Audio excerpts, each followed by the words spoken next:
எத்தனை சோதனை கண்டாய். வனமைந்தன் அவன் சுக்ரீவன் நட்பு கொண்டு வாலியை நீ வதம் செய்தாய்.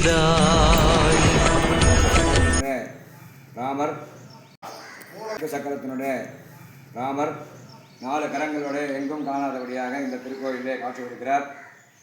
அவதார காலத்திலே கௌசல்யா தேவி, ஆஞ்சநேயர், ராவணன், மண்டோதரி, திருதடை என்ற அறைக்கு 5 பேர்களுக்கு மட்டுமே ராமர் சங்கு சக்கரத்திலும் காட்சி கொடுத்ததாக ராமாயண வரலாறு. தேவராஜ மகரிஷி என்ற ரிஷி இந்த ஊரிலே தவம் செய்து அவருக்கு ராமர் 4 கரங்களோட காட்சி கொடுத்தமையால் தனக்கு கொடுத்து அரிய காட்சியை கொடுக்க வேண்டும் என்று இந்த ஊரிலே 4 கரங்களோட ராமரை ஸ்தாபிதம் செய்துள்ளார். பக்தர்கள் அனைவரும் இங்கு ராமர் திருவேணியை சேவித்து அவருடைய அருளை பெறுமாறு அன்புடன் கேட்டுக்கொள்கிறோம்.